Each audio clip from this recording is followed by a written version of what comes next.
Gamecast. Gamecast? Well, there's GameCube and then there's Dreamcast. What you thought? Well, I said I got Gamecast, man. Damn, I can't afford it. Sorry. It's alright. I've got my window open and it's just fucking rattling my door, so I had to shut it. Okay. Welcome everybody. This is Yo Gamecast. With me, your host, Yo Fizz. I have with me, as always, Jake and MPZ. Hello. Hello. Hi. So enthusiastic today. Yeah. You were more enthusiastic when you had food poisoning. Can you just get food poisoning again, please? I was less tired with food poisoning. Alright, well, fair enough. So, guys, did you have a good week? Anything exciting happen in your lives? I shaved, sort of. Yeah, that's a big deal. Big deal, that. I have, like, 90% less face. Oh, no. My face used to come down here. It's an easy weight loss tactic, I feel. Yeah. It might shaving. be. I should go weigh myself. Yeah, you should test it out. Pretty sure hair does not weigh that much. Did you see how much was attached to my face? Yeah, fucking hell. This Look bit at was a giant. before and after shot of me. In fact, I'll throw that up right now on the if I can edit this later. Yeah, exactly. Big if. Yeah, we'll see. I didn't do too much this week. I've had a very busy today because Bali, who I do my other podcast with, had a marathon over the weekend. He was doing the Edinburgh Marathon, which is where we live, and so he couldn't record over the weekend. So we had to record this morning, and then I had to edit the show today. I had to do my vlog for my E3 because I'm doing a daily vlog before E3 for the next 2 weeks. I had to watch Game of Thrones. I had to fit in a lot of shit today, so I've been busy. So that probably explains the camera that I see in the background. It's not for. Yeah, that camera's I place over here, and that's No, it's not pointed towards my bed. No, I swear. I'm sure that's what you tell all the ladies. Yeah. No. It's the lens is a backward shooting lens. Yeah. Point it at the direction you don't want to shoot. Precisely. Yeah. So. Jake, how you doing, buddy? I'm fine. I'm just tired. All right. Did you have a good week? Nothing exciting. Work? No, I've worked. I picked up these guys today. So one of those guys for the, this is Final Fantasy VII. Nice. And this is the Legend of Dragoon for the PlayStation 1. It is. I thought you were a collector. Why do you get the Greatest Hits edition? Because I got a good deal on them, and because sometimes you just gotta deal with green labels. Okay. Those PS1 boxes look very different from the ones that I have over here in the UK. They look way more stable and actually sturdy, unlike the shit that we got. Like the actual, the jewel case themselves? Yeah, that stuff looks way. Actually, wait, that's a double disc stuff? Yeah. Is that what that is? Well, this one is a 4-disc game, and Final Fantasy VII is a 3-disc game. So yes. All right, that's probably why. Yeah. No, Okay, our cool. other ones just look like regular CD cases. Okay, all right. Yeah. Yeah. I really want to get the Japanese version of Legend of Dragoon, just because the case art and actual the art on the discs themselves is really nice. So like the North American version just kind of has like our box art on the discs, but the Japanese version it's just got some cool art style. The actual case itself is like fire themed almost, and really nice text, and all of the discs are just so pretty to look at too, and it's pretty cheap for me to import, so at some point soon I'll do that. And you'd probably get a really good copy because in Japan people like secondhand stuff, they keep that stuff clean, really really nice stuff. So well, I mean, you've seen my Japanese blue and white Nintendo that was kept in the box with bubble wrap and all the original manuals, so it's beautiful. Awesome. Good times. So, boys. Jake, how was Smash yesterday? Don't want to talk about it. Oh no! Dang it! We were so positive about it the whole week. We were like, "Yeah, you're gonna cut, man. You're gonna do it." Yeah. I don't know what it is, but playing the event at my workplace, I just play really badly. And right before the tournament starts, our top 4 players just roll into the venue, and they weren't supposed to be there. Like, they were supposed to be in Oregon doing another tournament, Right. But apparently they did that, won it, and then managed to get back in time for our event yesterday. And of course they rolled in, and the first thing they go is, "Who's ready for 5th place?" God damn it. And of course they did take the top 4 spots. Nice. And my one buddy Worst. ended up getting 5th place, and me being the douchebag that I am, I was like, "How did it feel to get 5th place?" And then I bought him a beer, and he's just like, "Fuck you." Well, I mean, essentially that's like the highest place you could get.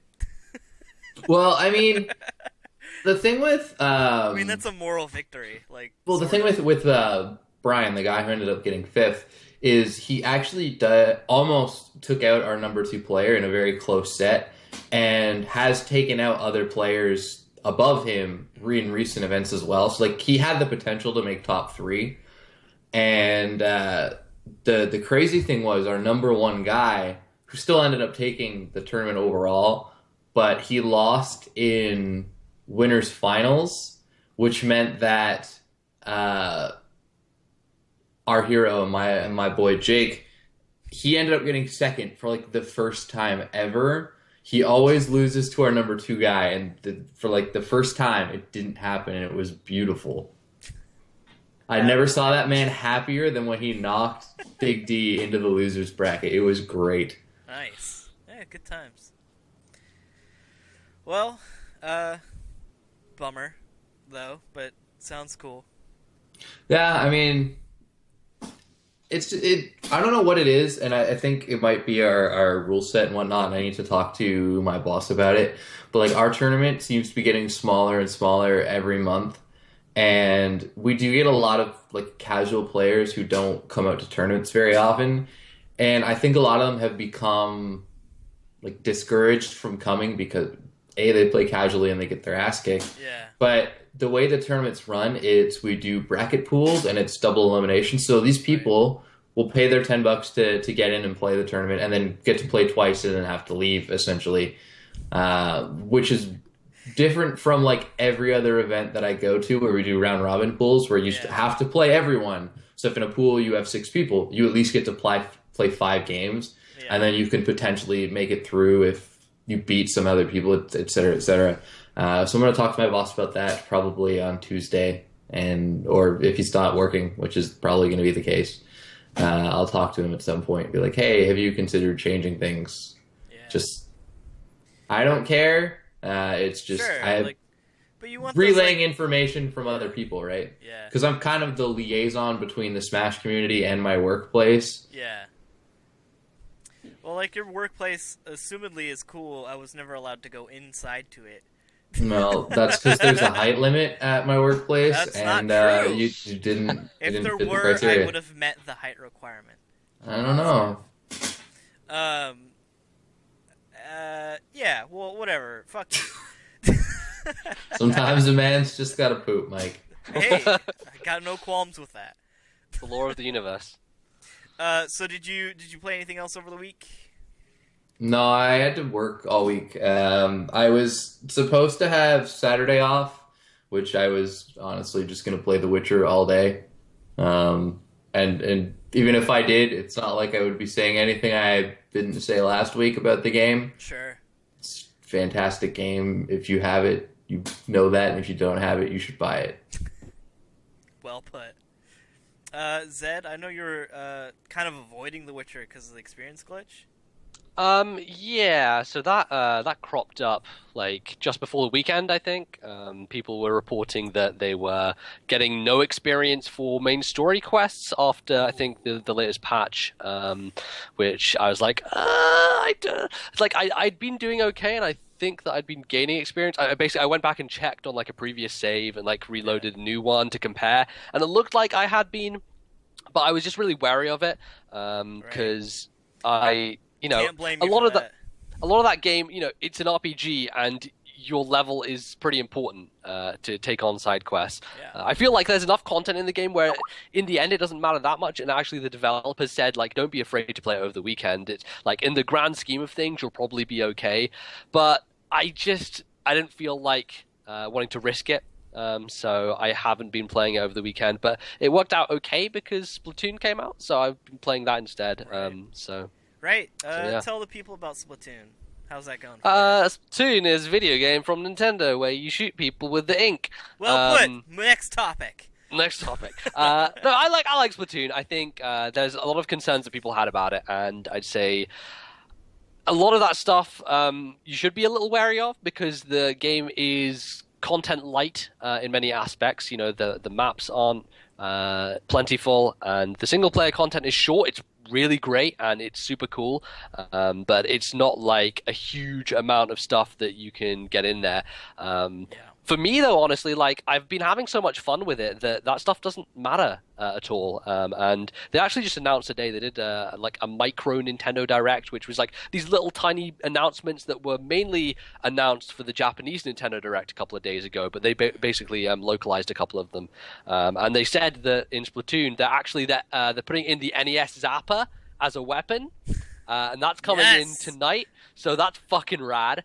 It's like a quick-fire weapon, which is the one that I've been using, so I'm stoked to use that. And I believe that they're going to use the Super Scope soon as well. They're going to add that in. Well, excuse me, guys, I have to go buy Splatoon. Yeah, off you go.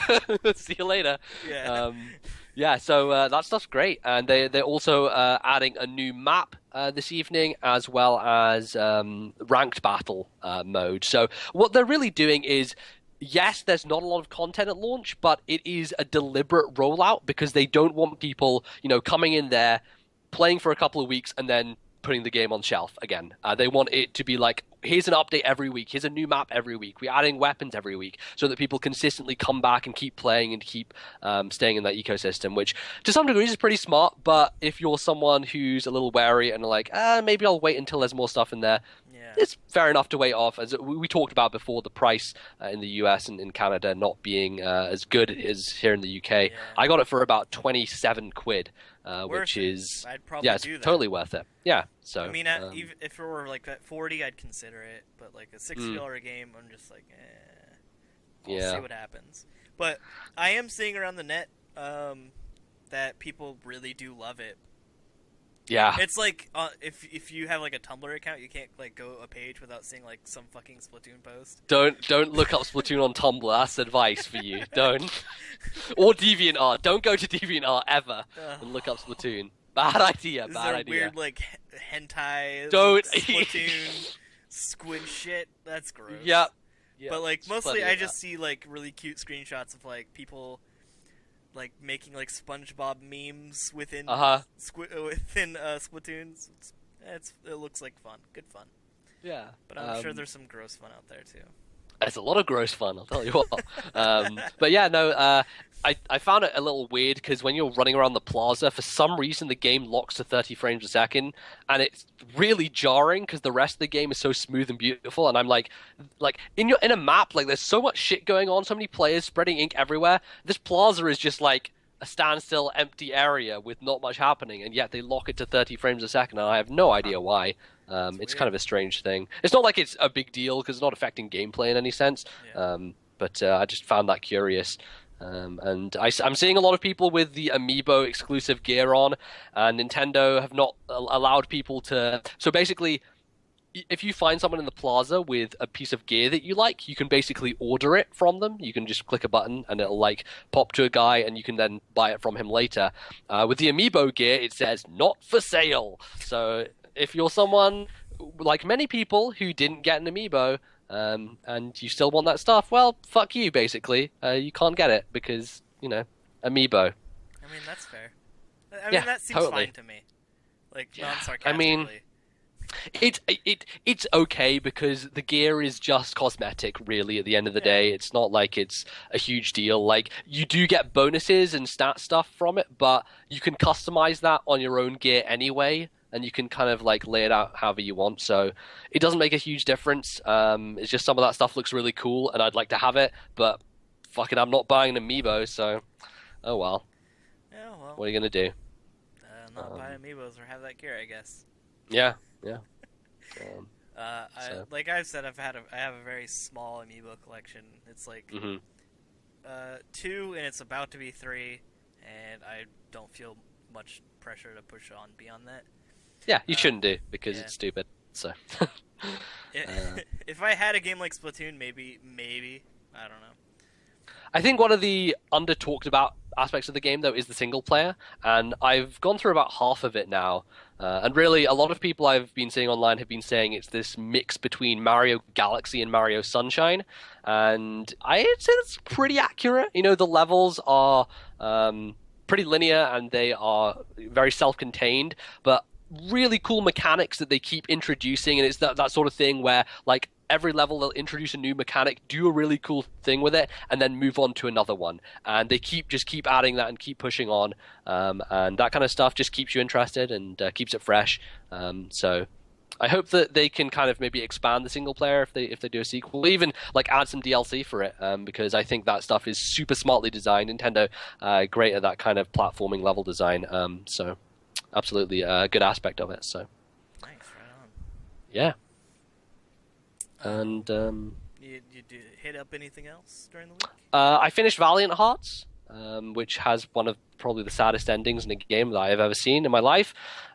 Gets pretty dark, but it's still fantastic. I would recommend Valiant Hearts, no matter what. It's a great video game, and yeah, I mean, not much else aside from dipping into Witcher before the patch broke. Everything I finished up the Kira side quest, so I went all the way through. Did you get to the end of that yet, Jake? No. Okay, because I'm just very curious because things happen. I got to the quest where like her shipment was missing, and I have to go find it, and I basically was like, okay, I'm tired, I'm going to go to sleep, and I haven't touched the game in a week. Okay. Well, that stuff has an interesting outcome, and I'm very curious to see like what happens later on in the story, but I closed out the Family Matters quest, which is a really long one involving this character, the Bloody Baron, who's really interesting, and like that whole tale it's dark and it's twisted, and it like literally takes maybe 7 or 8 hours to go through the whole thing if you basically go through all the different quests associated with it, because you kind of hit this dead end once you've gone through most of Family Matters, and it's not until you run into another side quest and you end up going through that and you're like, holy shit, there's this moment of realization where a twist happens in that side quest which links it to the other one, and you're like, oh, all the dots have connected, and now this one story has basically come together. It's fantastic. It's one of the best quests I've played in any game, and I'm not sure how far you're into that one, or if you even started it. But I haven't touched it. I was going to do Kira first. Yeah. Well, I mean, it is a main story mission, so it is. I guess it's pretty important to the long run of the game. I'm pretty happy with Witcher. I've approached 24 hours now. I think my clock says 23:59, so I'm just waiting on the patch, and then I'll jump back in and just keep playing forever. I've done all the side quests. No, I've done all the main quests in Velen, so I can move on to Novigrad now if I want to. But there are a lot of Witcher contracts still hanging about, and there's lots of secondary quests that I can tackle. So I'm just going to do those now because like they're around my level, and I think it'd be good to just get the experience. Just help me out and just find other cool shit. Yeah, might as well. So I don't know where the hell Mike's gone, but sometimes a man's just got to poop, I guess. Sometimes, look, that's how the way the world works. There are a couple of. Should we move into a little bit of news while we wait for him? Unless you have anything else to talk about. I got nothing. I don't even know what's going on in the news. So you go ahead and take the wheel, and I'll just come along for the ride. All right. Well, Jake, do you like XCOM? I have it, and I've never played it. Oh, really? So I actually don't know if I like XCOM or not. I know what it is. I've seen gameplay of it. and it seems interesting. It was just a game that I purchased on one of the Steam sales and has just been buried in the backlog. I assume you're talking about XCOM 2 being announced? Yeah, so that was announced today. I obviously we're both huge fans of Fire Emblem, right? And so XCOM is similar in that sense, is that it's a kind of turn-based strategy game. Obviously, a completely different setting, aliens and guns and that kind of stuff. But a lot of people really loved that not remake. It was kind of just like going back to the franchise, because I believe XCOM's been a franchise that's been around for a very long time. Like It's an old title that has come back. Yeah, so that stuff, a lot of people loved the first one, and so second one being announced is super cool. And I have wanted to play XCOM, but I just never really found a chance to. It's always on sale on Steam right now, and maybe I'll get the first one in the summer sale. But yeah, it's probably something I'll love because it is very kind of strategy RPG. So yeah, XCOM is much like Fire Emblem, not my type of game, so I probably won't pick it up, but the trailer looked freaking cool. I mean, yeah, it was good. If you want to get a random person to do anything, you put in a fucking, like, humanoid snake monster, and I'm like, maybe try. Did we skip over what you were playing, by the way? We just jumped into news there. Well, I appreciate it. No problem. My brother's being super rude. Okay. So what did I play? I played more Dragon Age Origins. Not much new to report. I freaking love that game, but the last couple days I just haven't got back into it. It's kind of like my old MO, where like I go and like, oh, okay, this is gonna be a big chore of a game. Like, not like chore in a sense that there's gonna be like a lot of stuff to do that I might not be able to get to right away, or like I know I have to set a bunch of time aside. And then, like, that's what led me to stop playing games. So I'm just going to overcome that and just power through it, because it really doesn't need a bunch of time to do a lot of stuff. But I'm getting to the point where, like, things are more spread out. But also it still feels like there's a lot still left. Like, I'm only, like, level 8, and I've played, like, 10 hours. And... Oh, yes. Yeah, your mic is a little quiet. Oh, no. Maybe you need to move it a little closer to your mouth. Yeah, it looks like it fell down a little bit. There we go. Yeah, much better. All right.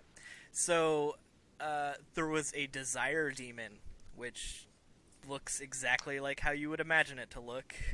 Like a succubus? Yeah. yeah. So, like... look, I know all about succubuses, man. Yeah. Witcher 2 has taught me well. So, like, this fucking succubi, like, took over this kid, like, possessed him, and then I'm tasked with, like, fixing it.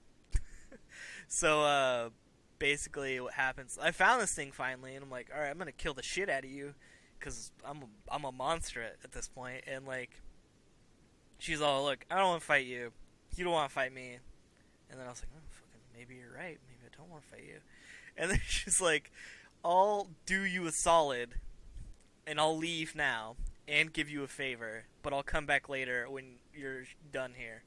I'm like, oh, that might be kind of cool. So, so basically they offered up like a, you can like receive the love of your party. I'll teach you how to be a blood mage, which is like forbidden magic in that game, and like, a couple other things. And then one was like a fuck scene. And I was like, this is stupid. I'm not interested in that at all. Oh, dear. Like, mildly, but, like, I don't want that to be my fucking favor. Like, come on.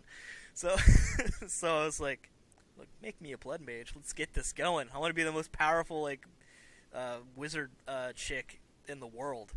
So I killed the shit out of that demon. I thought about it, because I was like, I don't know if blood mage is, like, worth it, but, like, I figured I'll just go for it. Like, who cares?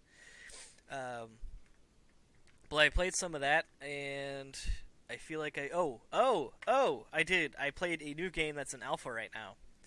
Ooh, fancy. Yeah, I know, right? It's called Duelist, and I've seen some people talk about it on Twitter. Yeah, my buddy made a video of it, and the developer saw it because it got him a lot of traffic. and he's been just sending them like alpha codes. He's just like, here's one for you, for you, for you. So I was able to get one for myself from him, and then one for a few of my friends in BFF chat. And basically, what it is it to break it down really simply, it's Hearthstone. It's like a card-based game. It's like Hearthstone, but then those cards translate into people on a grid. So it's like Hearthstone mashed with like Fire Emblem. Oh wow. Yeah. That's interesting. Yeah. So like each of your pieces have like an attack and defense stat, or attack and health stat, and then they could have certain abilities, and then you place them on the board. And each person has a captain, which kind of works as your face if you're playing Hearthstone. And your captain or general has like a 2 attack stat and then like 35 health or something like that. So you can attack other minions and stuff, but you at the cost of taking damage. When your general goes to 0, you lose. But I've played a few games. It's pretty unique, pretty fun, pretty interesting. And it seems like there's a lower curve to get better cards. Like, you start off with enough gold to open 20 packs, and generally, if you're playing Hearthstone, that might get you 1 or 2 legendaries, but in this game, it gets you about 4 to 5. My buddy actually opened all, like, 22 packs or something like that, and ended up with 9 legendary cards, which is, like, the most rare. So, it seems like there's a lower curve to get better stuff, and it's a pretty fun game, and people are already, like... There's already a metagame, and it's like an alpha. It's pretty crazy. This is Duelist spelt with a Y, right? Yes, it is. Yeah, I was just looking it up. It seems like it had a successful Kickstarter. Yeah, that's what I heard. I haven't looked in too much into the news. I would have liked to research it a little bit more before I go more in depth with it. But it's a fun game. I'm actually going to make some videos of it on my channel. But it's interesting. I don't think it's going to topple anything, but maybe if like, I love Hearthstone, and I don't think it's gonna get me away from playing that, but maybe it might grab a new audience or a different audience, maybe somebody who's not super into that kind of game. This might add a second layer to that. Sweet. That might interest them a little. And then beyond that, I've been dabbling a little bit in playing Pokemon again. Dangerous game! Oh, what are you doing? I know. No! Don't fucking make a deal with the devil. I'm not buying in on anything at all. All right. Basically, someone was like, "Hey, Victini suspect in UU," because I played in Steve's GBA group, and I still run with. I hired a bunch of guys to come help me out, like make moves and team build, call them the front office, and we still have that group running. So, and they still like Pokemon quite a bit. Yeah. So they talk about it a lot, and they're like, "Oh, Victini's in UU," and it's like, "Fucking, I love Victini." So I wanted to play it in an area in which it is like of godly power. So I fired that up, made a team real quick, and just laddered on UU Suspect for a while. Choice band for creating stuff. That's all you do. You just fucking hit V create and you win. Yeah. That's the game. Yeah, it's that's like Victini. What's gonna take at least half damage? Everything. Bring it. Yeah. Everything. So that was I actually had fun, which was weird. That's the weirdest part. Yeah. And then over the weekend was Pokemon Regionals. Right. And was that being live streamed? I seem to feel people on Twitter were like, "Yeah, come watch some regionals." Yeah, it was live stream on Twitch, twitch.tv/Pokemon, and my buddy was actually doing some behind the scenes work for them, from On the Bubble, Kenny Wisdom. He, the guy in Chicago, Jimmy Ballard, he helps out a lot with Pokemon and stuff. And so Kenny was doing behind the scenes stuff, doing like graphic stuff for the stream, and so I was watching it, and we were kind of chatting in our little phone group, and I was like, there's some new cards. Those look fun. Those look like a fun game. Meanwhile, like I'm over here like putting stuff for sale because I want to get rid of it all. Like, Yeah. like this looks fun. So I hopped on TCGO and played a few games of that, and I've been playing that for a couple days, and that's been fun. But again, it's one of those things where like I know that like if I buy back into this game, that it's just going to have the same effect eventually. I'm not going to go too deep into it because I've gone into detail with it a whole bunch, but I know I'm going to feel the same way eventually. And like, if someone I know is coming through town for a tournament and they have an extra deck to play, I'll go play in a tournament, but I'm not going to buy a deck or anything like that. And I think that's all I did game-wise. Cool. Yeah, it's been a good time. It's been a good week. The show inspires me to play more games. Yeah, no, totally. I mean, when I saw like, fuck, I need to have something to talk about. I better play something. Right. No, it's the same with me. Like, so actually there's a thread on NeoGAF every year, which is the 52 games in a year challenge. Basically, you have to beat 52 games in a year, and you basically chronicle your way through it as you go. And I've been writing up like stuff after I beat every game I do. I'm up to 22 now, so I'm pretty behind. But I don't know. I'm just trying to do it and see what happens at the end. Maybe I'll get there, maybe I won't. But it's a nice encouragement sort of thing to be like, yeah, keep moving through stuff, keep playing stuff. So that's pretty cool. 52 games in a year. That is a game a week. Yeah. That is a lot. That's a pace. Yeah. That's a lot of gaming, sir. It really is. But that's cool. That's like that reminds me of like old time forumy stuff. Yeah. And NeoGAF is like it's a forum that's been around for years and years, and it's one of those places that is probably never going to disappear. It's very it's like restricted. In people. Yeah, like it's not your standard forum where anyone can join. Like you literally have to go on a waiting list to get a NeoGAF account. You have to have a proper email. You can't have a free email like a Hotmail or anything. You have to have a work or school email, and they basically screen people. And they're like, 6 months later, you'll be like, right, you're a junior member now, which means you can't even start threads. You can only post in them, and then you like basically wait another year until you become a full member. So yeah, it's a very close circle. Right. And yeah. Happy I'm part of it. It's a really cool place. That sounds awesome. I do love me some forums and forumy type stuff. Maybe I'll look into that eventually. We'll see. Cool. So, you guys talked some XCOM 2 already? A little bit. Yeah. Didn't get too deep into it, but yeah, XCOM something I want to try. Do you guys want to add any more to XCOM discussion? Before we move on? The trailer looked cool. Again, though, it's one of those things where it's like, here's this awesome CG trailer. Maybe gameplay would be nice. Maybe, you know. I mean, we know the idea. We get the idea. We already know what XCOM looks like, but I still much more appreciate it when they show actual gameplay. And I think it's an obvious thing that they're going to be holding that for E3. They're just showing a trailer now to build hype, and it's the sort of thing. A lot of these announcements are happening right now because when you get to E3, there's so much shit happening that if you want your game to stand out from the crowd, like, no matter what, you're probably going to get drowned out by other stuff because there will be bigger stuff there than you.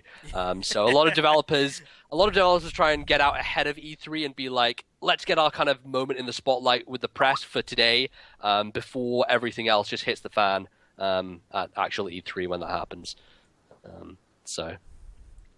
Yeah. Well, now that Jake has left, let's make fun of him. All right. It's probably pooping again. He smells bad. He'll never hear any of this. That's great. No. Oh man, I could really dig in. What do I hate about Jake? He's a jerk. His face. Yeah, his face is terrible. No, he's got a good face. It's not as good as mine, but you know. There aren't many. There aren't many. I'll tell you what. I know. People in this world. I forgot that I had a face. And I was looking Sometimes at it. you do. When I was looking at it in the mirror as I was shaving today, I was like, holy fuck, man. Like, who's this guy? Oh, yeah, fucking Canuck. Little Canadian piece of shit. So anyways, there was a trailer, Lego Worlds. Lego Worlds. I just stumbled upon before the show, and I figured that we should talk a little bit about Lego Worlds. Sure. There's interesting stuff about Lego Worlds, but first, let me tell you about what Lego Worlds is. Lego Worlds is a Minecraft-esque game, but Lego.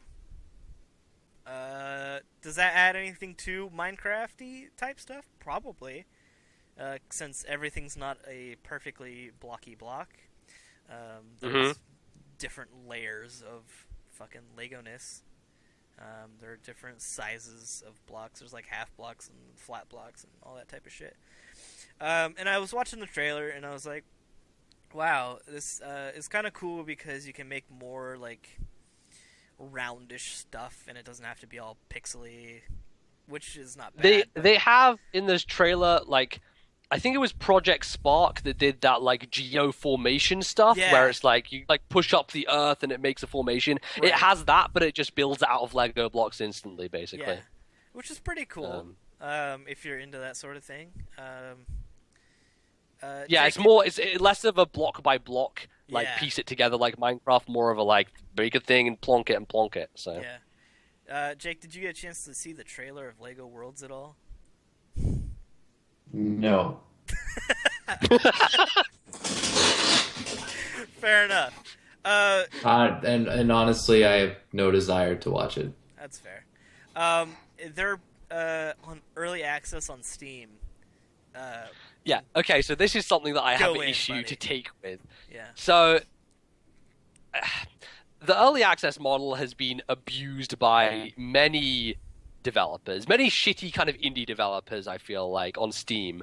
And it's, look, there are good uses for early access, I will 100% admit that, and there are great games on there. Like, earlier this year, Darkest Dungeon is a game that a lot of people love that came out in early access, and I think is going to do pretty well. Darkest Dungeon, Legend of the Necrodancer. Yep. Starbound. Nuclear Throne is a good one. Like, there are plenty of great games that were on early access. Yeah. And I mean, I've bought into a few. Like, I bought Legend of Dragoon the day after early access came out because I saw some people playing it. Like, no, I want this game. Yeah. And, I mean, it's to some extent, like, it's cool. It allows people to get in for cheaper on the ground floor. Some people will get burned out, and then by the time the full release comes out, they're not really interested anymore, which is just symptomatic of the system itself, I think. But I don't understand why an established developer like Traveler's Tales, who clearly has a giant budget behind this and doesn't need money to have this thing put out there, is going to early access. It doesn't make any logical sense to me. And you could make the argument, they're going to talk to the community and see what the community want and try and build it from the ground up. But they can do that without going to early access. They don't need to do that. Would you feel better if they went to, like, Kickstarter, let's say? No, I feel worse. I'd feel worse because it's a Lego. It's fucking Lego. Are you serious? Like, they have all the cash in the world. They don't need to do this shit. Like, it's not the money thing. Game. Well, what is it then?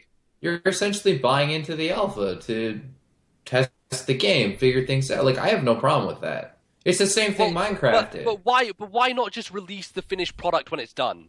You know? Like, because they want feedback before they release a finished product. Like, it's especially when you're creating a game that is so similar to something that's already massive out there. This is a glorified voxel game. It is Minecraft. And Minecraft is already so well established, you need to differentiate yourself from it. Having early access is fine because this is their way of saying, this isn't the finished product. We want you to play it. We want your feedback, and we're going to mold and adapt things. It's the only difference is instead of going on a waiting list like you had to do with Heroes of the Storm or Hearthstone or anything like that, you can just pay money and do it immediately. There are plenty of betas that do that now as well, and it's just a way of skipping the line to get into an unfinished product, to get your opinion in. Like, Minecraft is the reason for all of this, and of course it was a game that should never have been finished if it was not for the early access people buying into the alpha because they had no more money. But now they're a multi-million-dollar company. But with Scrolls, you could buy into that game in early access. As far as I know, that game still isn't technically released, is it? I have no idea what the hell happened with the Scrolls. Until you mentioned yeah. But like, I have seen people who bought it and played it and were able to get their feel for the game and kind of give their feedback. And it's just a new way of saying, hey, you want to alpha test our game? Just give us some money. And I honestly have no problem with it. I just don't like the precedent that's being set with products just being put out there instead of just being worked on and completed in the traditional environment. But I don't know. I think case by case, it kind of differentiates, and I agree with Jake. I kind of said the same thing before we started the show, but he just put it much better than I did. Where this is happening simply because Minecraft exists. In a vacuum, this would never happen. But since Minecraft exists, it's out there. The community is fucking enormous. They have to figure out a way to make this work and be profitable and figure out if they can sell this game and make this game the right way where people are gonna play it.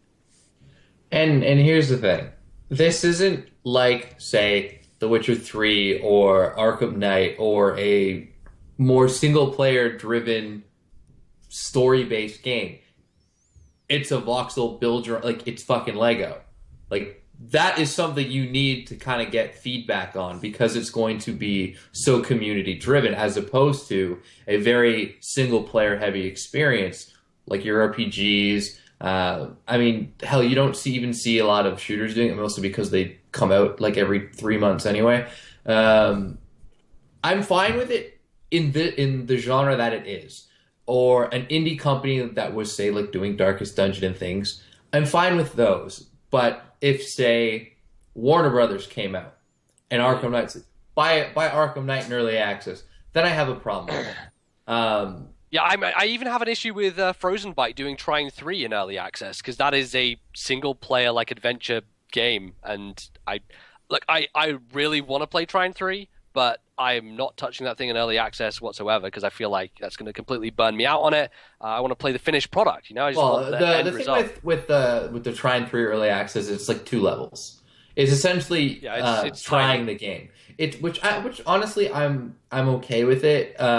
It's that one I can't even say kind of teeters the line a little bit because Trine 3 does kind of take the medium set in Trine 2 and expands on it a lot. It's now a 2.5D game. It's like, very different, yeah. And because of that, I can understand them saying, "Hey, we want you to try this," because it's one thing for you to get if say they have their paid staff testing it, that's one thing. But when you break the norm as big, it doesn't seem like a lot. They added like the Y-axis, but it's huge. Like it changes the game entirely. And that's kind of something they need to see. Hey, maybe we'll miss some bugs. Let's put our game in early access. We can get feedback. We can find out if this works at all. Like there are certainly times and that I'm okay with it. As fantastic as the Trine games are, it's still not like some AAA title. I'm still fine with indie titles doing it, especially if they are doing it for the purposes of going back to the Minecraft experiment where they needed the money, or if they just legitimately want feedback on their game or they want to actually put something out. Because maybe the game in early access doesn't work, but they can use all of the research and the numbers that they get from that to go towards their next game. A lot of times it's just a glorified survey, in a sense. And I mean, there are plenty of games that use PR positively or negatively. Look at Hatred. That game has so much negative PR, and I watched Total Biscuit's WTF is on it, and I'm wondering why this game is rated adults only and why this game isn't allowed on Twitch. There's nothing wrong with it. I'm not he puts it very, very smartly, and it's basically a logic bomb. If I play this game, I'm not about to go out and murder a shit ton of people. It's not really any different than, say, Hotline Miami. Hotline Miami is getting all sorts of acclaim, and it's way more gory than that thing. And Hotline Miami, still out on Twitch as far as I know. So why is Hatred not? Well, the thing with Hatred was it was deliberately a marketing ploy to incite outrage so that people knew about it, and then Polygon goes and writes their 12 editorials, and fucking now everyone's talking about it, you know? But the thing is, they're doing this.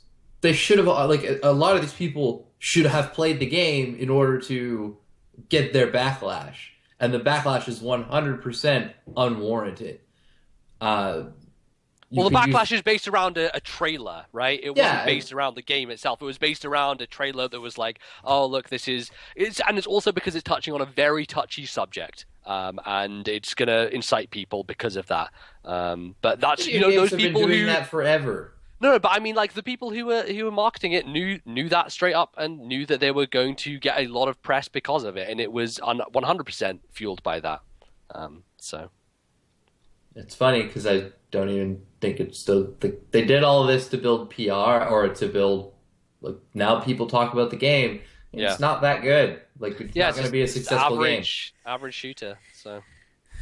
I'm just like, I don't even remember. I remember something about Hatred, but I don't remember anything about it. I remember, when I saw the trailer and like I initially saw this backlash, I thought it was going to be ridiculous, and instead it's just a twin stick shooter. Yeah. Well, what are you gonna do? People buy those, man. Well, I'm fine with that's not what I have an issue with. It's just like all of this backlash for a game that at the end of the day didn't deserve any backlash. And yes, it was a smart marketing ploy because at the end of the day, because it's just an average game, it doesn't deserve any like anybody talking about it in all honesty. Yeah. It should have gotten its typical, oh, hey, new game came out, let's review it type thing. And obviously you're going to have some people who have the whole moral standards. Like, I don't like the fact that you can go and mow down a whole... Like, the whole purpose of the game is go kill a shit ton of innocent people. Well, yeah, but... Grand Theft Auto. Exactly. Yeah, Grand Theft Auto does it better. Yeah. That's like the secondary purpose of that game is to... And when I was younger, I didn't fucking know that Grand Theft Auto had a story. I just thought it was a sandbox that you went around and shot people in. Yeah, well, that's what it was, pretty much. Yeah, I mean, that's how everyone played it. That's why everyone bought it. And I think more recently, like, the story has been more of the forefront. Like, sure, yeah. The new game, like, I really like the story for what it was worth. And yeah, I'm interested in GTA 5. The reason I didn't like GTA for like that long stretch of time was like because I didn't really care for that. Like it was good for like 5 minutes of fun. Like ha ha ha ha ha ha ha. I'm blowing stuff up, and like after that I'm like, oh well, that's it. All right then. Yep. It really didn't strike me that way, but yeah, I don't know. Who gives a shit about that stuff? Apparently people do. From some people being angry about one thing, let's go to some people being angry about another thing, I guess, because Rise of the Tomb Raider got a trailer. Rise of the Tomb Raider got a trailer. And people who don't own an Xbox are getting angry because they're like, why is it not on PS4? So... sucks for Sony. Yep. Well, I don't have an Xbox One, and I'm sure that's all it's going to come out on, so... It'll come out on PC eventually. Oh, yeah, well...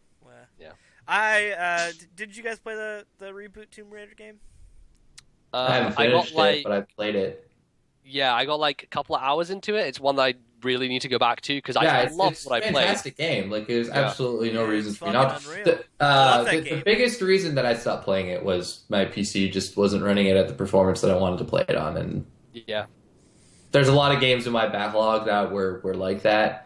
I kind of trudged through BioShock Infinite, and I will end up playing through it again because now I enjoyed the game for what it was, but I would just like to play it at 60 frames. Sure. Would be kind of nice. Yeah. Well, I played Tomb Raider, so I can join this discussion pretty heavily. I finished it. I beat it. I enjoyed it so much. At the end, there's like a little like nod where like they finally let you dual wield guns. Oh, nice. And it's like this epic like thing. Like finally, she's like, "Oh shit, I can pick up 2 of these! Oh my god!" And then like That's great. Yeah, it's like the final showdown. It's really cool. But in this trailer, you get your favorite Tomb Raider, Lara Croft, in a snowy tundra mountain area, and going into a cave or tomb, perhaps. She's gonna raid the fuck out of that thing. But a lot of people were saying that in the last Tomb Raider game there wasn't enough of going into tombs in the classic sense. Did you find that was the case? I could see, yeah. Well, I mean, I didn't think it was a problem with the game, but I understand if people were like, it's fucking called Tomb Raider, whereas tombs. Yeah. But like, I mean, it was like a fucking great game, though. Yeah, and it's an action shooter, like Uncharted style, cinematic. I mean, it was basically Uncharted with a different approach to it. Yeah, I love that. I love that the influence for Uncharted stems from Tomb Raider, and then the new Tomb Raider's influence stems from Uncharted. It's like the cyclical thing. It's pretty much how it feels. Yeah. But the new game, the game didn't have a lot of raiding tombs, but I mean, I think it was more of a story setup where you're gonna see more of. Now you're gonna go into tombs and do that type of shit. But whereas that one was kind of like a coming of age tale of like how she's become like this hardened person, and like she had to survive all this shit. How did you feel about that in the game? Like the ludonarrative dissonance of like her in a cutscene, like clinging to her side and like barely being able to move, and then just like gunning down a bunch of dudes. The way the story was told. I don't know. I never really let that stuff bother me. Like, she's like, you just have to it's suspension of disbelief. Yeah, is what it is. And as a wrestling fan, you learn that very early. But like, so now that you bring it up, I go like, this is pretty fucking unrealistic. But at the same time, like, well, it's a game, and they just here's the narrative. You just kind of have to go with it and believe it. And you want to talk about friggin' unrealistic? Far Cry 3. In the opening sequence, your brother, the trained guy, gets fucking destroyed, and all of a sudden you're fucking Rambo, and you single-handedly take down everyone. Like, come on. Yeah. Well, I mean, that's like Far Cry 4 too. It's like you're like this helpless dude who's like there to help see his family or whatever, or take care of something. I forget what it specifically was, and then you get rescued and you're handed a gun and you're like, time to go to work. But Tomb Raider or whatever. It's just more about the type of person she was instead of the type of killer she is. It's just it's more, you kind of have to forget about that kind of stuff where she's hurt and can barely move, but at the same time she's murdering hundreds of people, and instead you gotta go. I mean, Uncharted's similar, but yeah. I mean, the thing with Uncharted though, it's not positioned with the same seriousness. I feel like Uncharted is much more kind of wink at the camera, off I go. Whereas Tomb Raider, I think the story was trying to position itself in a more serious tone, and that's why a little bit more of a stark contrast there. So yeah, I could see that. But I'm just, when it comes to this kind of stuff, I'm always just I shut off. I go, okay, I'm along for the ride. Let's go. Yeah. As long as it's a good ride, I'm for it. Sweet. I'm looking forward to. I'm sure they'll have a stage demo for this at the Xbox conference. Obviously, no gameplay shown in this, but again, it's just it's a hype builder for the actual reveal at E3. Exactly. So. I always, like I said before, I hate the hype builder type shit where it's just CG shit. Yep. But I mean, I'm knowing that in how long? A couple weeks now. Yeah, 2 weeks basically. Yeah, in a couple weeks I'll be seeing gameplay of this game, so I'm not bothered by it. Yep. But I'm very excited. I love the new game, and I never was one to play the older ones. I tried them out, and they never really clicked with me as a kid, so it's nice to give it another go. I really like it now. Sweet. Yeah. Yeah, you guys got anything else about Tomb Raider? Okay. It's. I didn't really get through the last one that came out, and it's like if it's an Xbox exclusive, I'm never gonna play it, so I don't care. Well, I highly doubt that. The thing is, the messaging around Tomb Raider has been so like fucking Microsoft are treading on glass, like when they talk about Tomb Raider, because we don't know, is it actually a timed exclusive? What's it gonna be? Like how long for? This game is gonna come to other platforms. I guarantee it. Like it will. I'm pretty sure. Yeah. It could be one of those things where it just Xbox gets to jump and then other people will follow suit. And I'm sure that's how it will be. Yep. But enough of Tomb Raider. Let's raid the Video Game Hall of Fame. Ooh. Yeah. So last time we talked a little bit about the Video Game Hall of Fame and the Strong Museum. And this week, we were talking about maybe there's something that was missed in the initial nominees for this year's Hall of Fame. I will go over the list one more time for those who weren't here last week and didn't listen to the show. The Video Game Hall of Fame is... it will be held, or the inductions will happen on June 4th. So, 3 days from now, at 10:30 a.m. So, I don't know what they're going to do with that. They should really live stream that, and I don't see anything about that, so maybe they won't. Yeah, they didn't look like the sort of institution that would live stream something. Yeah. I think maybe next year you might see something like that, but it'd be cool if they made like a big deal out of it. Yeah, it really would. I think they should. I think they can get a lot out of that. But this year they got Angry Birds, Doom, FIFA, Legend of Zelda, Minecraft, The Oregon Trail, Pac-Man, Pokemon, Pong, The Sims, Sonic the Hedgehog, Space Invaders, Super Mario Bros., Tetris, World of Warcraft. And those are all finalists. None of these are inducted yet. We'll find out how many of those games get inducted later in a couple days on Thursday. So, boys, did you think about games that this initial finalist list is missing? So one that I would bring up in terms of important 3D games, which wasn't mentioned here, is Mario 64. I think as a game that kind of defined where 3D games went. I think Mario 64 is very important. Probably just looped it in with Super Mario Bros., to be honest. Well, I don't see that's very different though. Like, I'm not sure you can say Super Mario Bros. And Super Mario 64 should be like, they're very different. Think they deserve to be separate entities in the Hall of Fame, though. That's crazy. Why not? Because it's just a Mario game. Oh dear. That's ridiculous. How comparing the original Super Mario Bros. To Mario 64 is like comparing fucking an ocean to a duck. Or like something well, like. Here, let me. Before we get into this discussion, like, sure, they come from the same cloth, but they're completely fucking different things, you know. Let me go over the selection criteria. The World Video Game Hall of Fame recognizes individual electronic games of all types: arcade, console, computer, handheld, and mobile.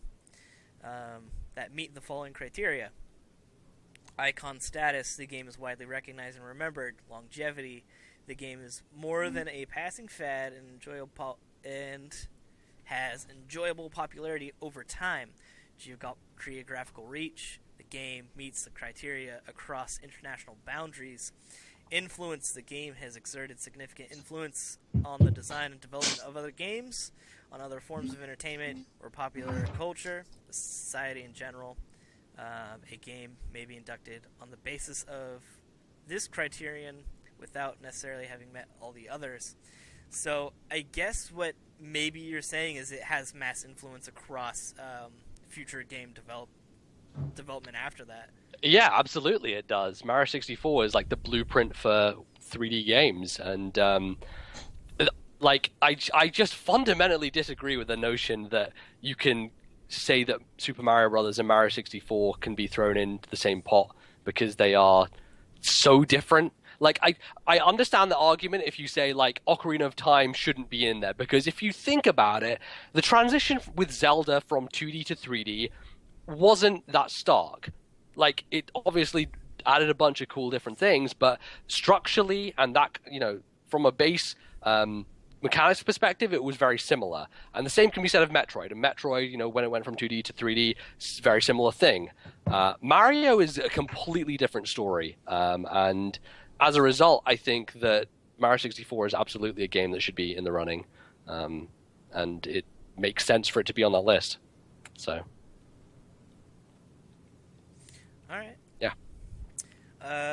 Jake, did you think of anything that the initial finalists are missing? Any games? Dragon Warrior. What the fuck is Dragon Warrior? It was the original Dragon Quest. Final Fantasy Oh, okay. before. Yeah, like it was Final Fantasy before Final Fantasy was a thing. Oh, okay. Well, I mean, that's pretty interesting. And I would put it in there over Final Fantasy because this is what are they on, like 12 or something now? Like the new one's an MMO. But I mean it's a game that's been forever. It was the original like build party RPG grind quest thing that Final Fantasy became. Which is really interesting because this list of finalists doesn't even have like a strong RPG like that. Pokemon is the one that they've chosen. Yeah. And in many ways, you can say that Pokemon is very iterative of Dragon Warrior. So you could replace that potentially, although Pokemon is so fucking huge that I'm not sure taking it off is warranted. I think Pokemon in itself can stand alone because of everything that Pokemon entails. It's a show, it's a card game. You then add in all the side games like your mystery dungeons, Pokemon Snap, the puzzle leagues, etc., which is why I would say that you don't need to put Mario 64 in as well as Super Mario Bros. Because you can just induct Mario as a franchise. You can't. I think the problem with inducting things as franchises as a whole, if they don't change over time, is that it severely kind of limits you. But here's the thing. You look at the Mario franchise. The Mario franchise falls under every one of those categories. It is the pivotal can't call it it's the pivotal platformer. Yeah. It's been around forever. It's withstood the test of time. I mean, I have not enjoyed it personally in a very long time, but I'm not a huge platformer fan. I just think Mario is without a doubt the most iconic video game character of all time. Like, you show his face, everybody knows who it is. Sure. Which is why I think that it's going to be in. It should be number one on the list. But that's why I think you can just put in Mario as a franchise. Because, again, you then can go into Mario RPG. Mario is Missing wasn't very good, but I mean, there were so many things that came out of Super Mario. Games. Yeah, the Mario and Luigi Superstar games, like, there were plenty of things that came out that were not just platformers from the Mario franchise, but they're all fantastic and they all do the job that they want them to do. Like, Paper Mario was a fantastic, almost reimagination of Super Mario RPG. As mentioned, Mario and Luigi, the Superstar games. It's the biggest and it's the best franchise that's ever come out of video games, which is why I think it would be the only one, but it is the one that can go in as a franchise. That's interesting. What's really interesting about this list is that these games, there are many games that they chose that are franchise games, like Zelda, and I guess you could consider Pac-Man, Pokemon, The Sims, Sonic, Mario. All those games are like a part of huge franchises that maybe necessarily that the first game, because all of these are like the initial game that came out, are maybe not the most influential of that series, and maybe not even, certainly not the best game of those entire franchises. And it's curious how they chose, if they are maybe going by franchise, not explicitly saying it, or they should explicitly say that though, because otherwise, like, what's the criteria going forward then? Because there are a lot of franchises out there, and I don't know how many. If you look at the list, there aside from Space Invaders, and Pong, which have clones, yeah, they're all franchises. Yeah, like, you can call World of Warcraft a franchise because of how many expansions and things that have come out of it. Sure, Doom also, Angry Birds. Every single one of them that I can think of is a franchise on that list, right? Which is why I would imagine that they're going to put it in as a franchise. So then you don't have to go through and be like, okay, now we have the original Mario, we have Super Mario 64, we have Mario 3.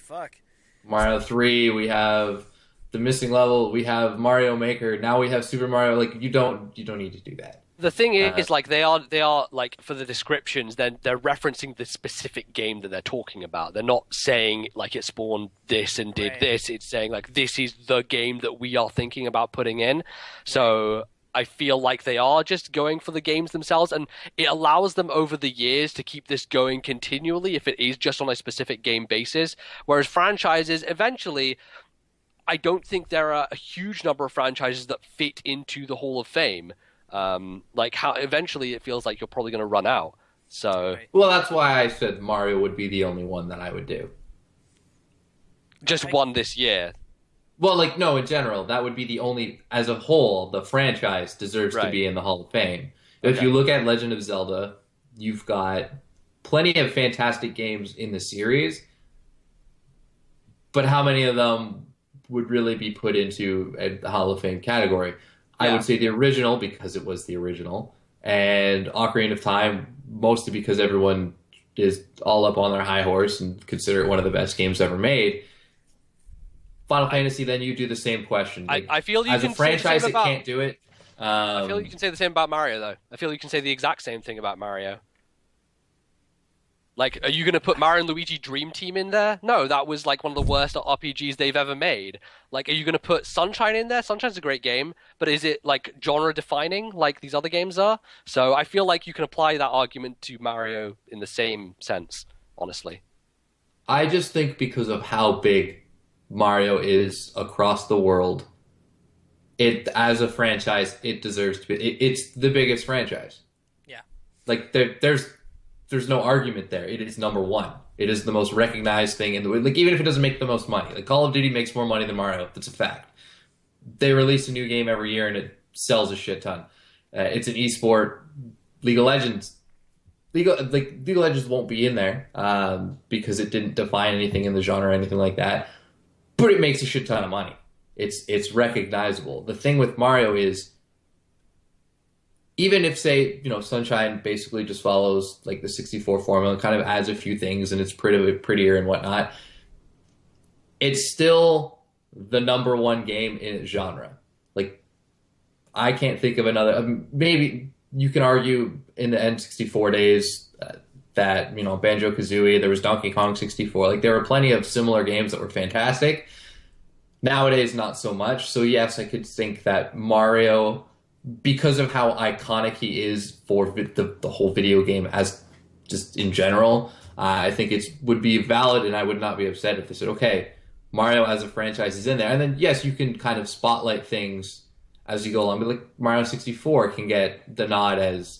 Because you look at sports, for example, you go through some of the best teams. You go through like the 1972 Dolphins, which Mike would know as the only team in NFL history to go undefeated through the entire year and win the title. I personally think it's objective to say that was the best team to ever play the game.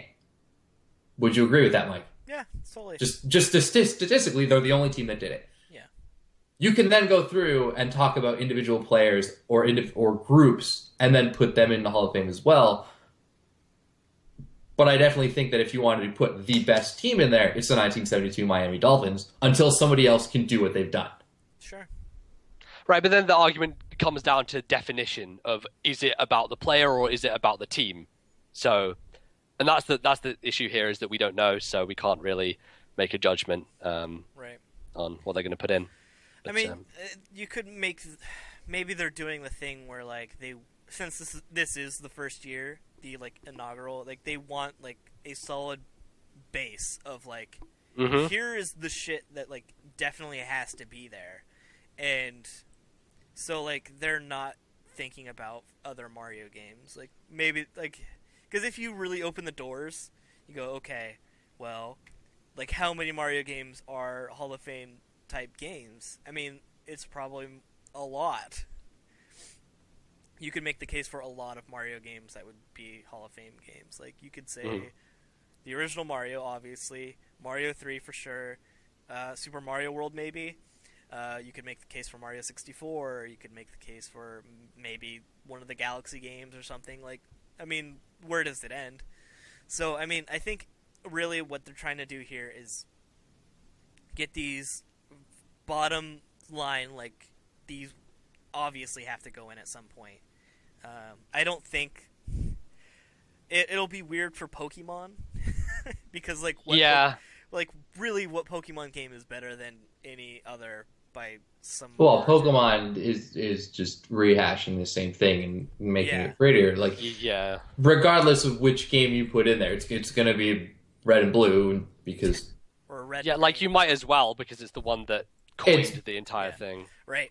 And more like more so than any other game on the list, it is the same game over and over. Like, you are a like friggin' 10-year-old kid that's like, hey, go out in the world and start a dogfighting ring. Every game's the same one. Every single game has that like group of bandit people that are trying to do nefarious things, and as a 10-year-old, you stop them. As a 10-year-old, you are trying to become the ultimate Pokemon trainer. Like, the game itself doesn't change. They do little things here and there. So but you put in the first one, you ignore the rest. Yeah, like that one is, again. There's been no other like Hall of Fame worthy Pokemon game. I think we could all agree. I mean, you could agree. You could say that there absolutely is a game better than the original Red and Green or Red and Blue, whichever one they put in.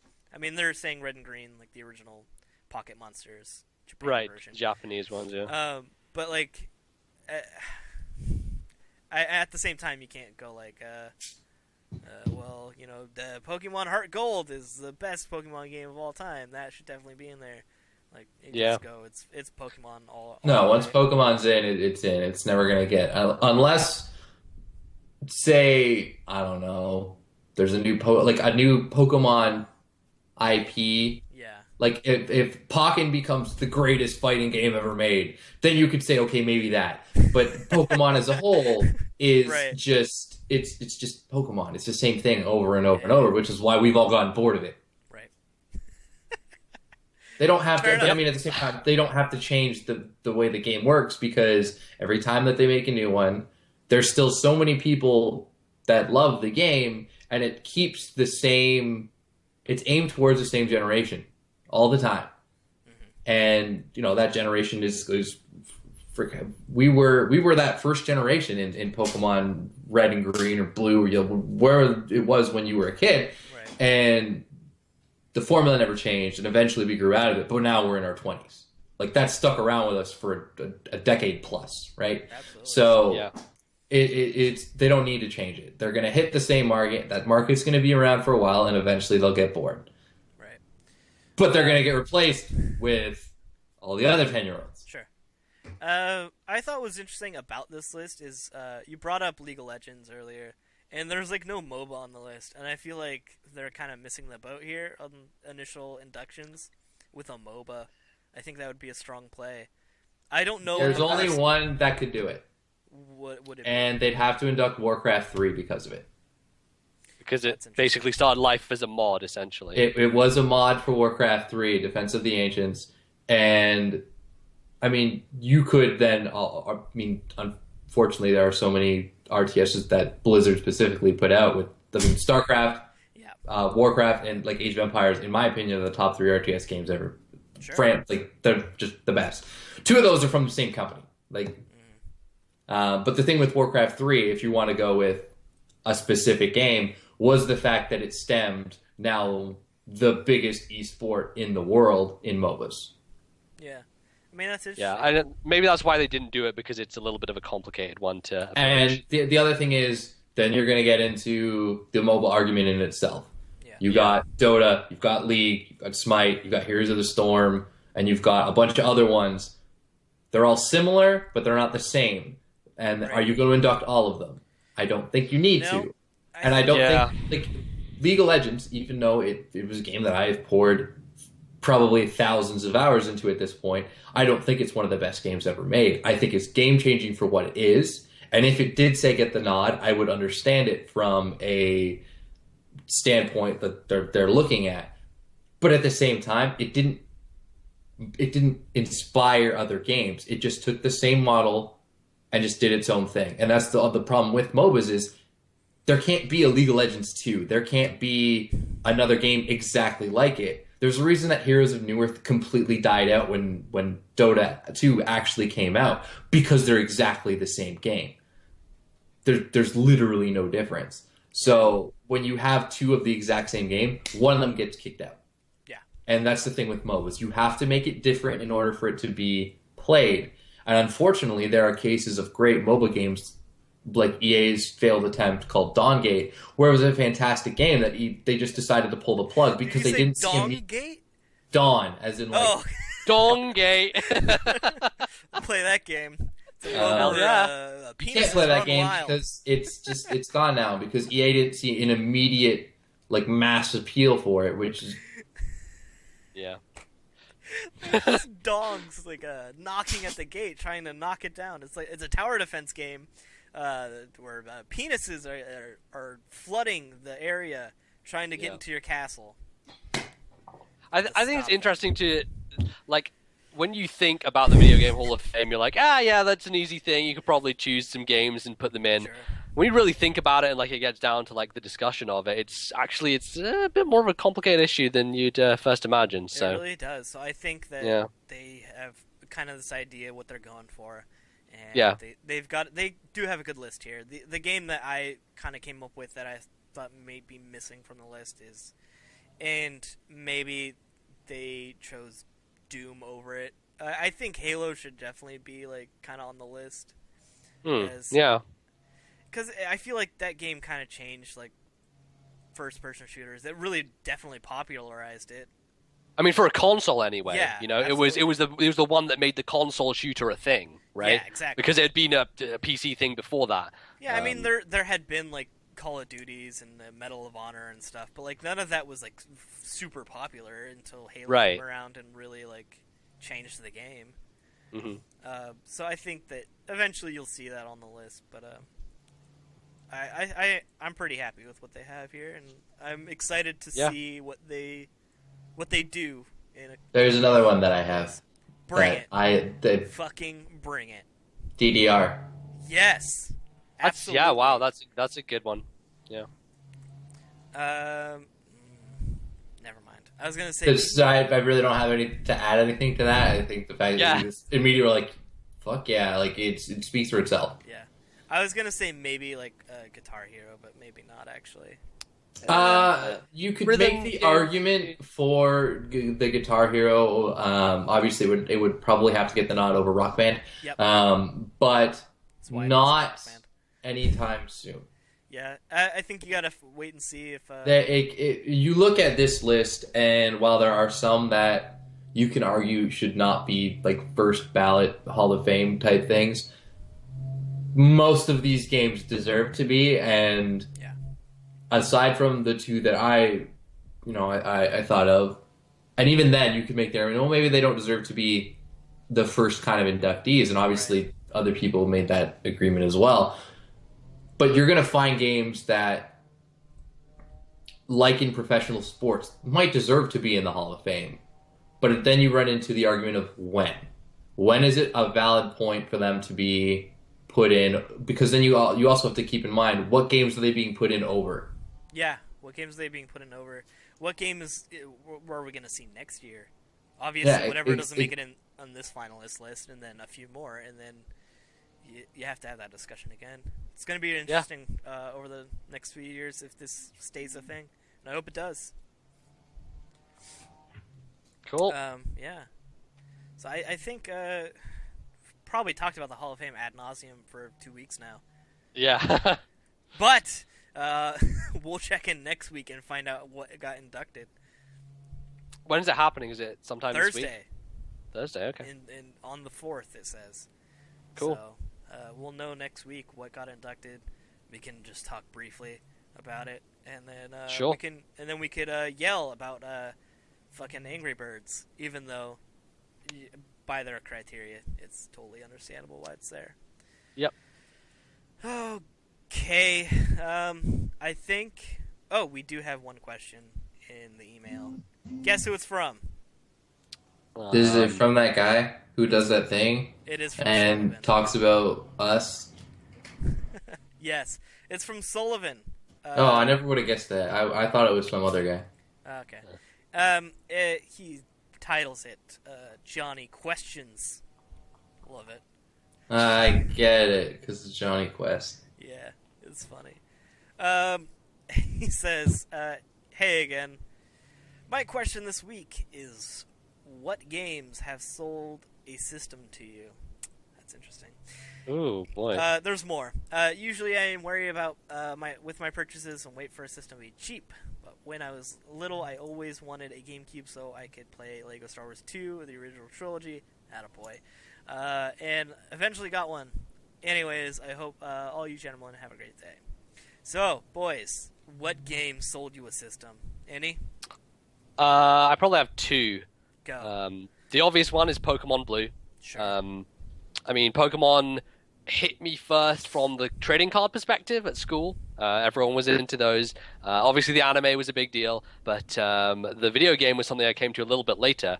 And I honestly, I knew people that had Game Boys, but I wasn't super interested in them. As soon as I found out there's a Pokemon video game, I've got to have that. Like, it didn't. The system didn't matter to me. The game was the driving force behind it. So Sure. that's the obvious one. And then I guess another kind of obvious one, but not really, was for GameCube was Smash Brothers. Smash Melee was a game that I saw at my friend's house and instantly just fucking fell in love with it. I was like, I need to play this somehow. Like, I need to get a GameCube. I don't know how I'm going to do it, but I want this game and I want to play it. So those are the two ones for me, I think. Nice, right on. Jake, did any game sell you a system? This one? Sure. Yeah, sure. Definitely. Duh. I mean, to be fair, Melee probably got me a GameCube as well. I never owned a GameCube. I wanted one because of Melee, though. Yeah. But yeah, I got a Wii U because of Smash Bros. I can't narrow it down to one game, so I'm just gonna say Super Nintendo RPGs because Final Fantasy 2, Final Fantasy 3, Chrono Trigger, sort of there are too many to narrow it down to one, but I wanted them all for the Super Nintendo. And Kingdom Hearts 3 is the reason and Bloodborne 2. But those two games are the reason I want a PS4. Right on. For myself, I exclusively bought a PS3 to play God of War 3. Oh, wow. Hands down. I loved God of War and God of War 2 and fucking God of War 3 when I got to play it. I loved those games so much. I remember the first time one of my friends realized I was a fucking nerd was that I was telling him about God of War, and I was super excited about it. We were all standing in a circle outside of our buddies' apartments, and I'm telling him about God of War. And I was like, dude, you fucking become a god. You fight the God of War. It's so fucking cool. You become a fucking god, man. That's so fucking rad. And I just got really worked up and excited about it. And he's all, you sound like a fucking nerd. I was like, wait, do you know me at all? What do you... Yes, absolutely I am. But that got me a PS3 for sure, even though I disguised it with other stuff for sure. And like you, I bought a DS probably... No, actually, that's not true. I bought a DS because my friend told me it would be great, and I was like... I bought a DS because I got it for $20, and at that point I was like, I'll get a DS, let's go. Yeah. I do technically have one more.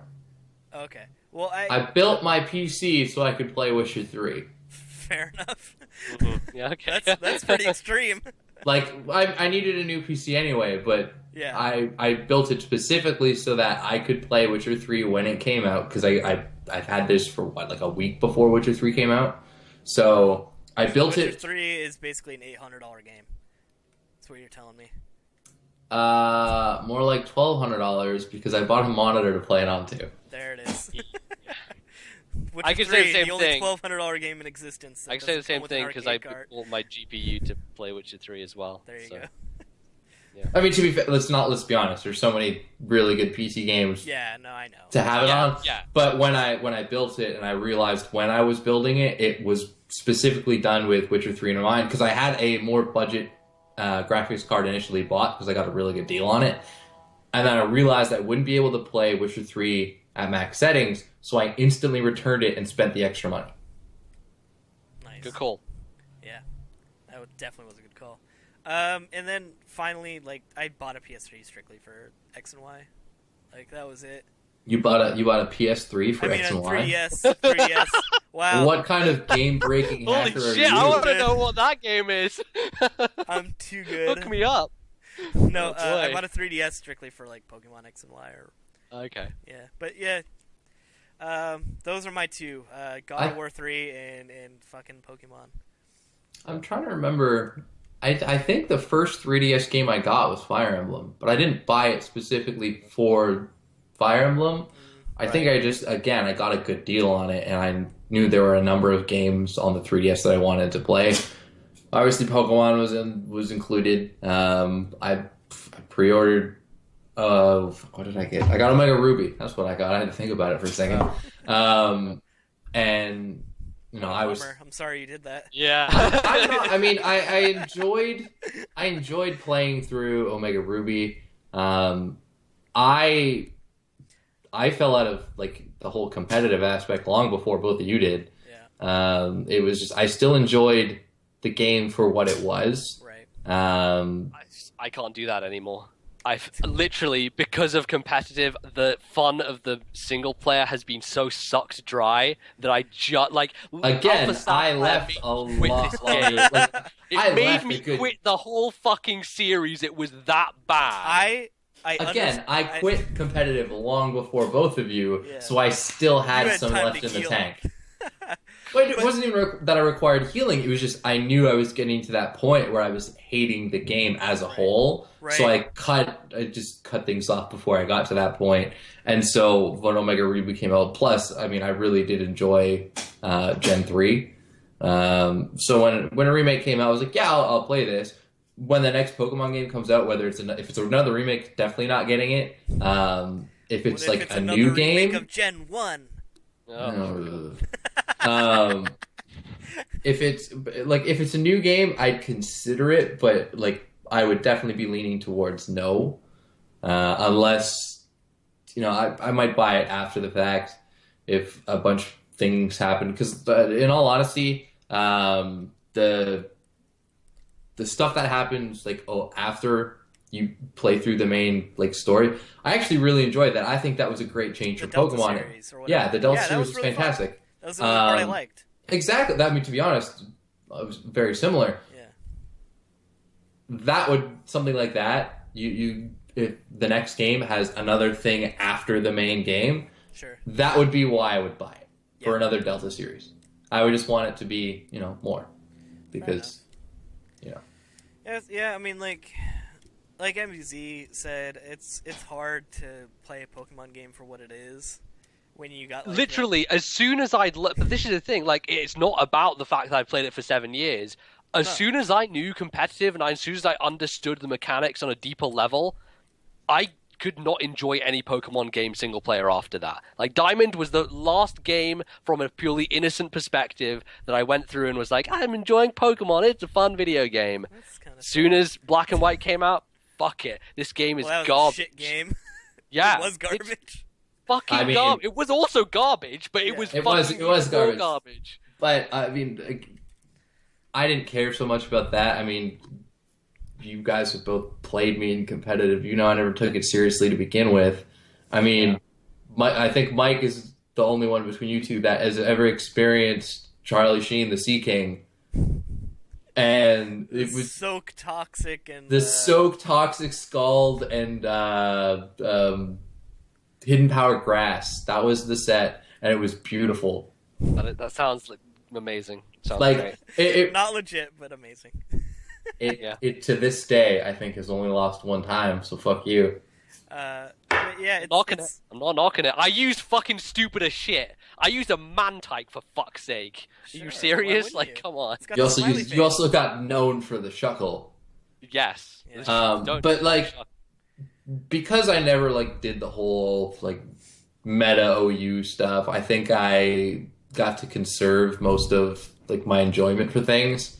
Like if all you ever did was shit like Five Guys and a Gigalith, Yeah. I think it would be different. But I don't know.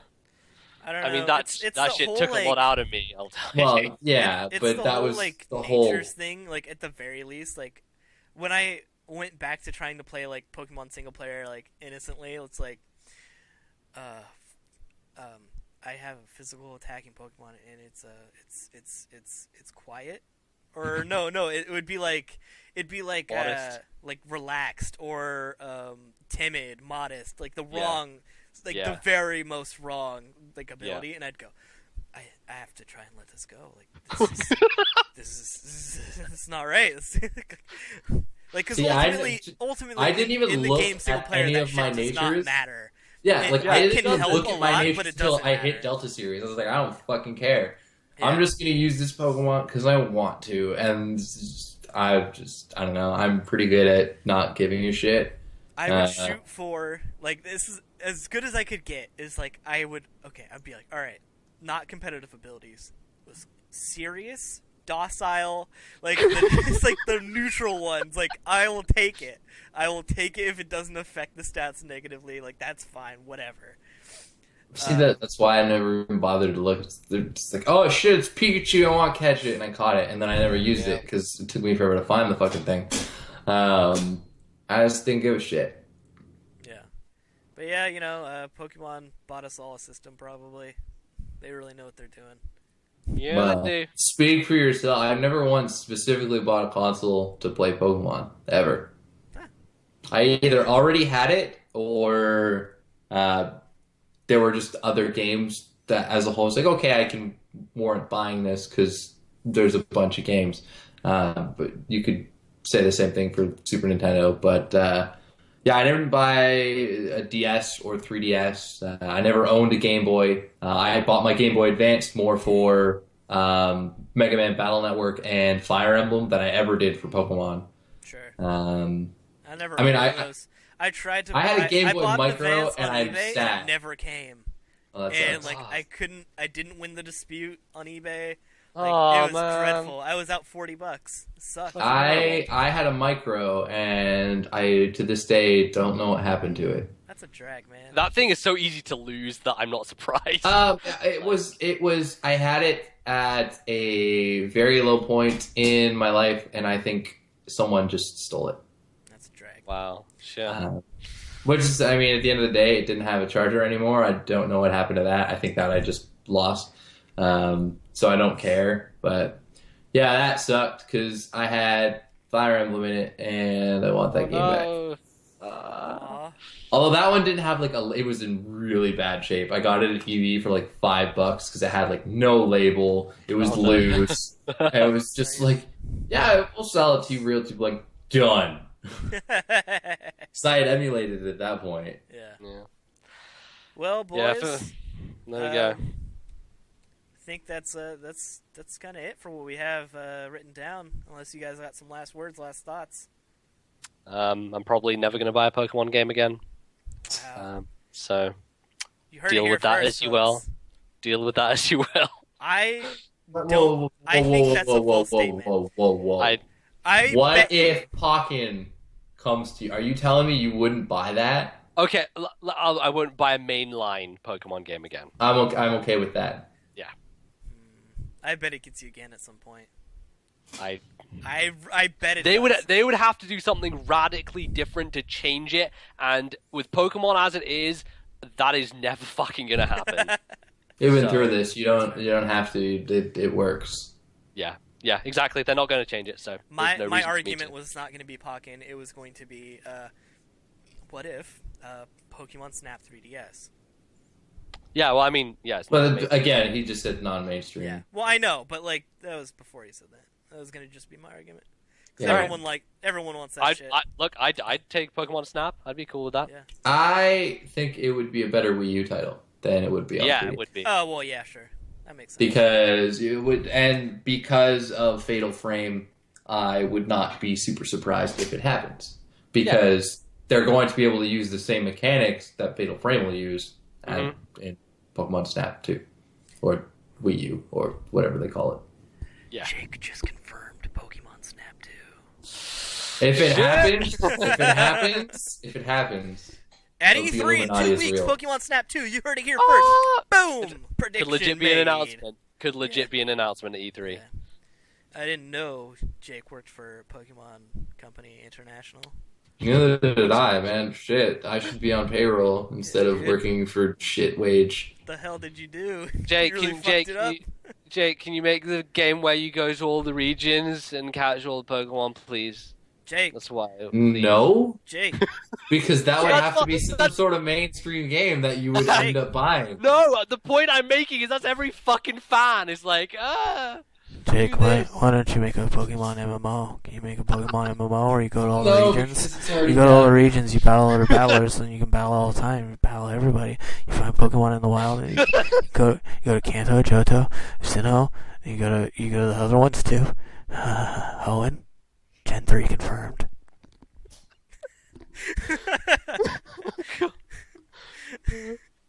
Pokemon MMO. that I think that should probably be the wrap up. Let's wrap it up. Yep. If you're not gonna wrap it, go home and whack it. And so, Especially if you're gonna go home and play Dongate. yeah, just go home and play Dongate instead. If you're not gonna. So, guys, we got Lord MBZ over here on my left side. Hi. He's a guy. He's got his own podcast. Just recorded it this morning. That means it goes up soon. Yeah. I should be up on iTunes in a bit. I'm actually checking my podcast app. It's being fucking terrible recently. Oh, I think it's just downloaded onto my podcast app. Look at that. Episode 41. Hey! Nintendo Life. That now means I can download it now too on my phone. You can indeed. All right. So you guys, go check out this Nintendo Life on iTunes or Stitcher. Stitcher, yeah. Yeah, because it's on Stitcher now too. This podcast will be on iTunes, so you can find it there. And then Jake, Enigma SSB on Twitter. He plays a lot of Smash Brothers. Dude, Hey, like, you know what I want we're to gonna talk about? skip. What I forgot about is Okay. that we played Smash together. the Oh, other day. shit. Is that what you really want to call it? We played Smash together. Tell him how I did. Tell him how I did. I played Smash and you played Watch the Loser Screen. Is what happened? Jake, why do you have to lie? Why don't you just tell them what really happened? What really happened is we played like 6 games and you never came close. Why don't you tell them what really happened? Why you gotta be such a liar? Look, what happened is we played 6 games. I played Little Mac all 6. He fucking bangs. 2-stocked him every time. I should be a pro. I believe it. I'm pretty sure that I actually used Little Mac and then I bodied you. Okay, it's fair to say that I might have lost every game we played. But It's fair to say that I play the game a lot more than you, and I have more advanced knowledge of tech. Absolutely. But still, I had fun doing it. And in all honesty, like when we do this next week, like don't even ask me what I'm playing. I'll tell you right now. From now until I get back from Evo, that is the only game I'm going to be playing. When's Evo? July 17th to the 19th. Okay. Yeah, 17th to the 19th. So for the next month and a half, I'm literally only going to be playing Smash and Smash Melee, and I'll just ask you how your progression is. Just every week. Jake, are you better yet? yeah. Every week I will be better. Well, see, it's good because I have our weekly tournaments every week, Right. which are the day before we do the show, Yep. with the exception of the week of June 20th, because we have our monthly that day, which it's a Saturday and it's apparently going to be bigger. I don't know. I haven't had a chance to go to one of the monthlies yet because they're usually on a day that I work. But if I get to play a tournament every weekend, and there's, we're getting constantly 30 people right now. So there's no way that I couldn't improve, because you should theoretically get better just by playing the game. Practice makes perfect. Unless you're Mike. Yeah. What they say. And then you I play never Little get Mac, better at and you get anything. thrown off the stage and What? die. What? That didn't happen. And or you just like side B directly off the stage and die. Did I do that? Yeah. I probably It's a did. good move. It's a good move. I didn't mean to. That's what or- happened. I didn't mean to side B. Is what happened. I'm surprised there's no flying type Pokemon in this game, so you can just try and use Brave Bird all the time. There Hey man, is. Charizard. Don't even. Idiot. He's got Flare Blitz, but it hurt. I guess it works, but Flare Blitz is fucking great in that game. it's not Brilliant. good in that game. No, at I all. love it though. I love it. All right. It's great. I just have to play MBZ more to get my confidence. Yeah, up. we should practice. We should practice, and then we'll Yeah. take him down. Don't worry about it. I'll 2v1. I We should think do I might be- 2v1. Let's We do could. it. We could do that. Yeah. We'll see if I can actually take both of you out. Let's see. I guarantee you won't. Little Mac's gonna bang. Yeah. And on that note, we'll say farewell. If you guys want to reach us on Twitter, there's Loaded MPZ, there's @YoFizz, there's @EnigmaSSB, and we've been Yo Pod. Your pod. We've been Yo Podcast. We are Yo Gamecast, and we had a good time today, and I'm sure you did as well. If you guys want to email us some email questions, it is at yogamecast@gmail.com. You can see this later on YoFizz on YouTube, and Maybe. if you're listening to this, you can find this live every Monday at 1 p.m. Pacific Standard Time. Sometimes. On Twitch, YoFizzYT. Oh, shut up. You guys, it's been great, and we'll see you guys next time. So long. Bye.